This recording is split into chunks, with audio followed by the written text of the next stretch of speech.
1731. Dans un verger près du village de Songy, les habitants font la découverte d'une étrange sauvageonne. Apeurée, ils lâchent sur elle un molosse. Kevin, attaque! Mais non seulement la jeune fille ne fuit pas, mais elle attend calmement le chien et le tue d'un coup de gourdin. Oh mon Dieu! Oh non, Kevin! On finira par l'attraper, mais cette gamine est vraiment chelou. Elle ne parle pas, se déplace à quatre pattes, mais court hyper vite, nage super bien, adore monter aux arbres et chope les lapins et les bouffe tout crus. Certains pensent qu'elle serait une amérindienne offerte à environ l'âge de 6 ans à un Français et débarquée à Marseille où elle parvient à s'échapper avant de vivre une dizaine d'années à l'état sauvage. Oui, Marie-Angélique, car c'est comme ça qu'on la baptise, est un des cas les plus célèbres d'enfants sauvages. Des enfants sauvages, on en connaît dès l'Antiquité. Ils sont abandonnés ou perdus et ont passé beaucoup de temps en dehors de la communauté des humains. Ils n'ont donc pas grandi pareil, parfois élevés par des animaux, comme l'enfant loup des Ardennes, retrouvé en 1563. Il s'était perdu dans les bois à environ 9 mois et a été adopté par une meute. Mais quand on le retrouve vers ses 7 ans, pour l'attraper, on est obligé de tuer la louve qui le protège, ce qui rend l'enfant fou de rage. Mais il est capturé puis dompté par la force et exhibé comme une bête de foire de ville en ville. Finalement réintégré au village, il devient berger car par miracle, les loups semblent ne jamais attaquer les troupeaux qu'ils gardent. Ouais, mais quand j'ai atteint la puberté, ça marchait plus. Alors, je me suis engagé dans l'armée.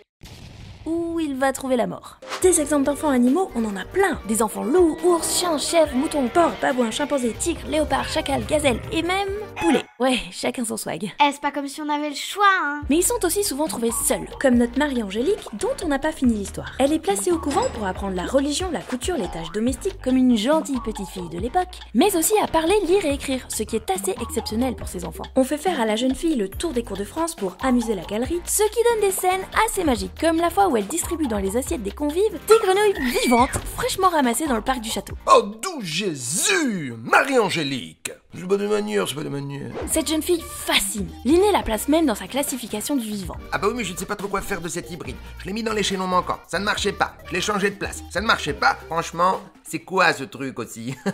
Oui, ces enfants posent plein de questions et peuvent être des objets d'étude, comme Victor d'Aveyron, enfant de 10-13 ans capturé en 1800 dans les bois de Laconne et étudié par le médecin Itard, qui tente de l'éduquer.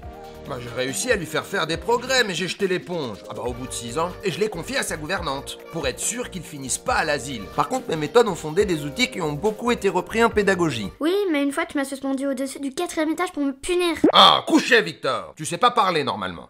Bizarre et dérangeant, le sort des enfants sauvages a rarement été tout rose. Les expositions comme bêtes de foire, parfois les jambes coincées dans des éclisses pour forcer à se tenir debout, le changement d'alimentation brutal, Marie-Angélique a perdu toutes ses dents et a failli mourir.